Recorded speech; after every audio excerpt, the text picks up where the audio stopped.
First off, we have John Sapida, currently the digital coordinator for the Urban Advantage program, housed in the American Museum of Natural History.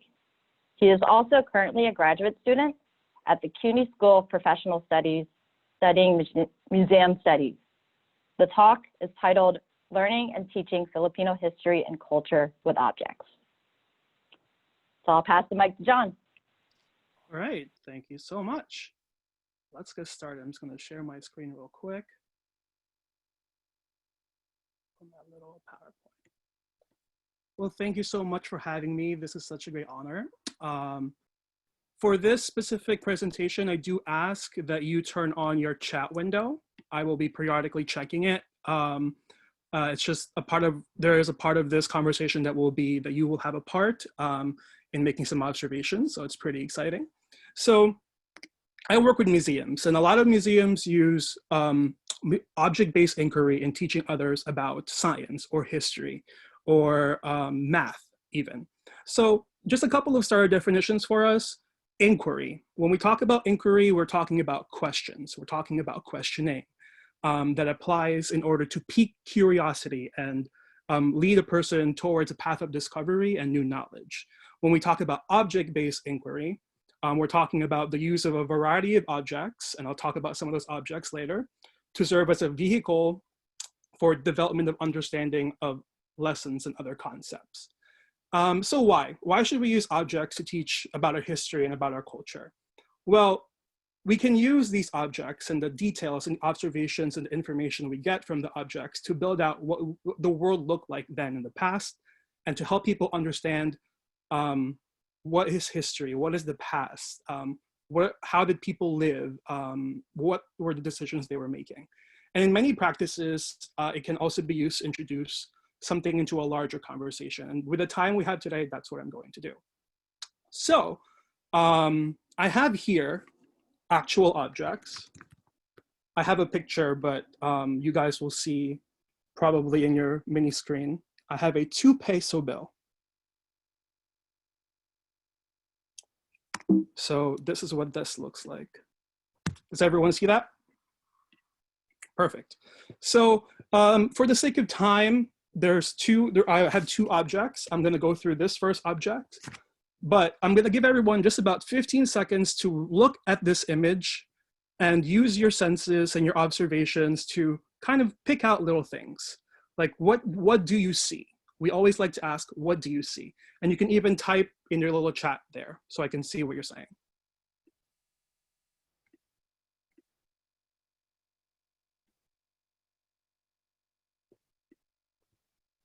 All right, I have a comment that it's in English. The formatting looks like a US dollar bill.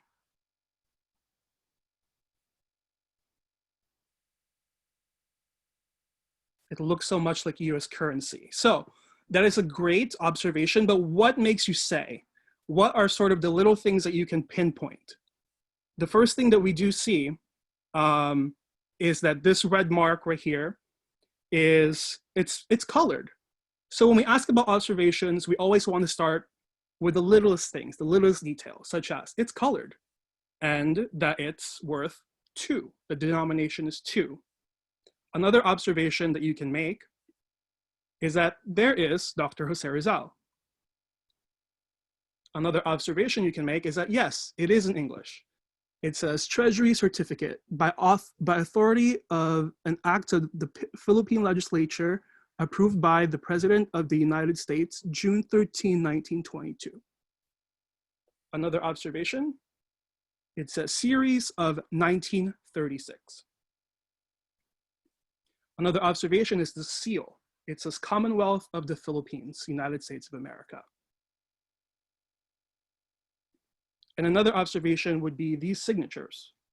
These signatures would, the first one, the president would have been in 1936, Manuel Quezon. And I believe this is Antonio Ramos was the treasurer at the time. So these are the types of observations that we start with in museum education. Basically, what do you see? Now, someone might say, well, it's money. Well, yes, it's money. But what makes you say that it's money? So if someone sort of skips to, oh, this is this item, we tend to try to step back and say, what do you observe that makes you think that it is money? Because usually with this type of process, you start with observations and then you identify the item and then make interpretations and inferences based on what this item is. Now let's see if I had marked something else. Nope, okay. So now we're gonna use the chat. This is the item. You can see it on the screen. You can probably see it in my little picture. So let's go back to the comments and tell me, what do you see?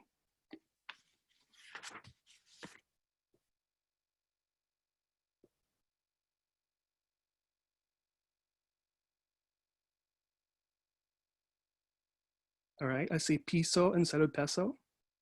It's in Tagalog.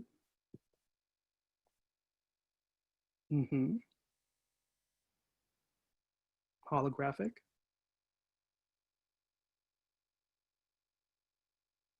BSP, that's right. All right, these are great observations.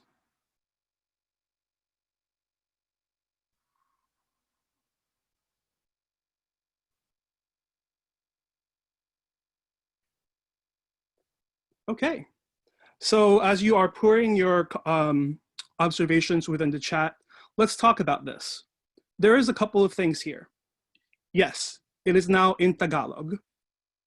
You can see that there is a seal here, the Bangko Sentral ng Pilipinas, 1949. It is still Dr. Jose Rizal. It's blue, it's colorful. It has a lot of watermarks, holographic seals that could be for security purposes. There is the Ang Bagong Lipunan, or the New Society, which is actually the name of the series that this specific banknote was released in. Can anyone tell me, based on what they see, when this bill would have been released?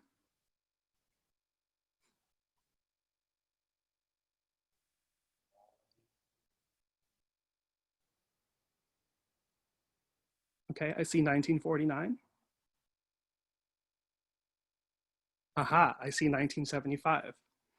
Okay, so in doing some research about this, yes, I also thought, well, must be around 1949 because of the seal.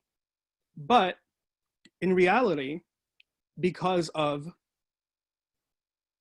this signature, it is actually around 1973. Because if you look at this signature, it's Ferdinand Marcos's signature.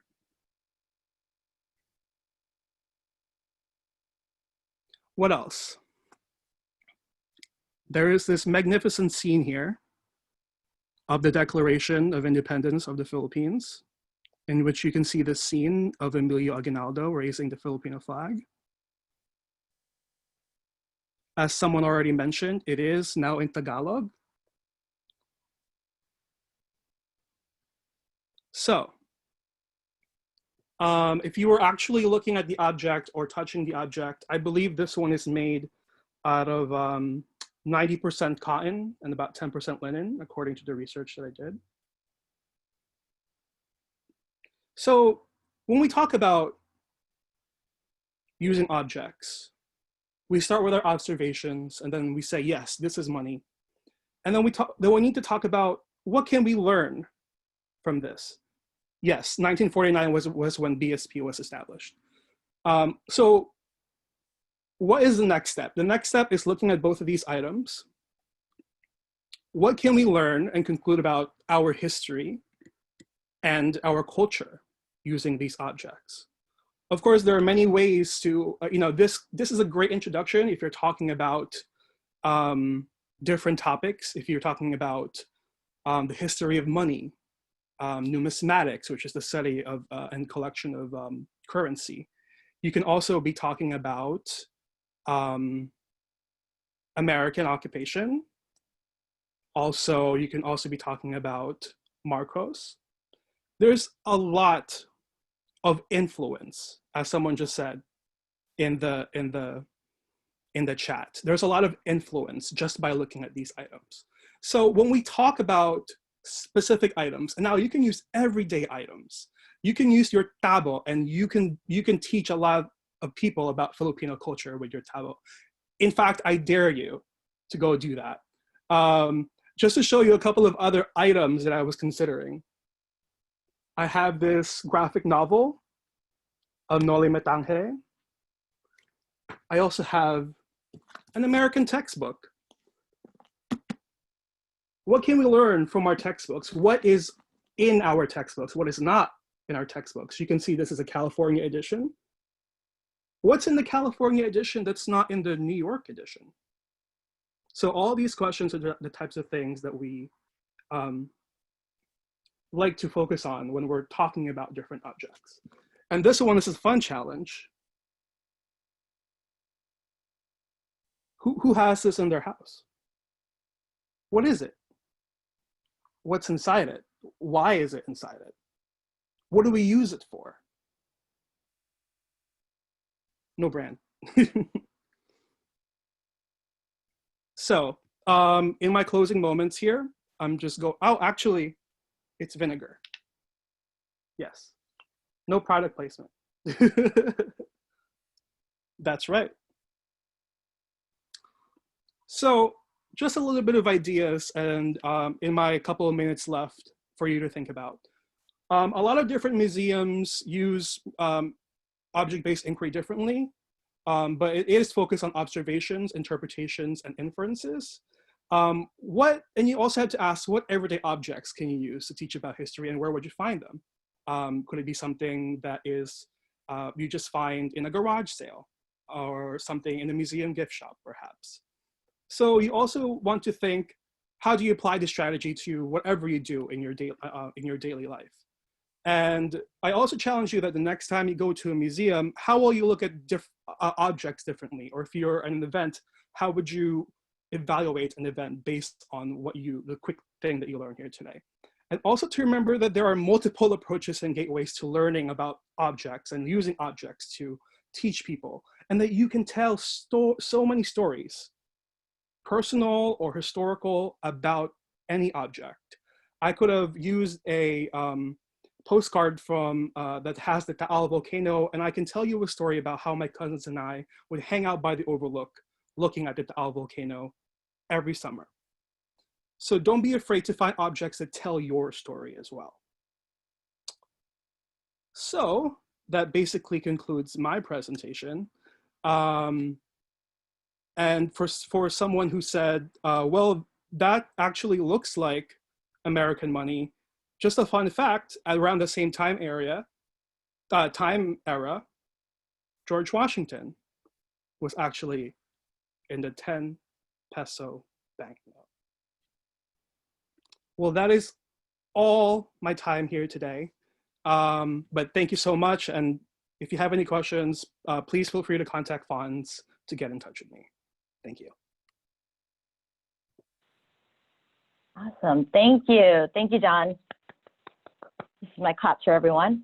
There is one quick question. It says, are those bills used today in the Philippines? No, they are not. These are both demonetized now. I do actually have money that's still being used today that I can show later.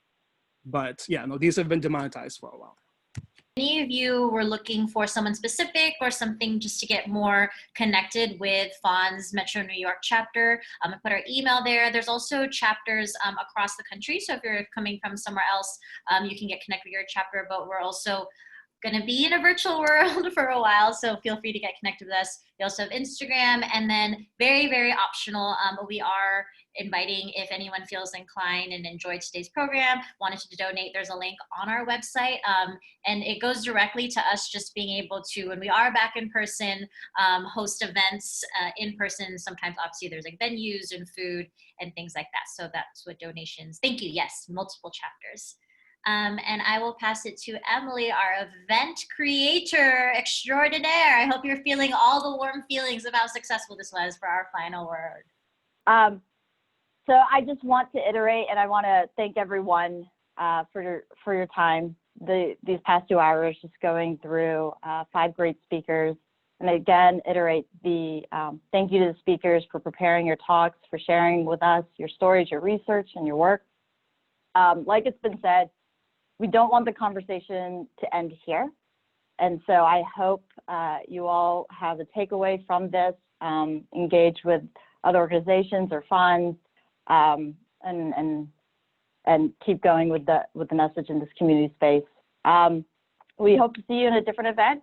There's lots of links and in the chat, and then also we will have a follow-up email to you all. So thank you again for attending and for joining, and I hope you have a great evening.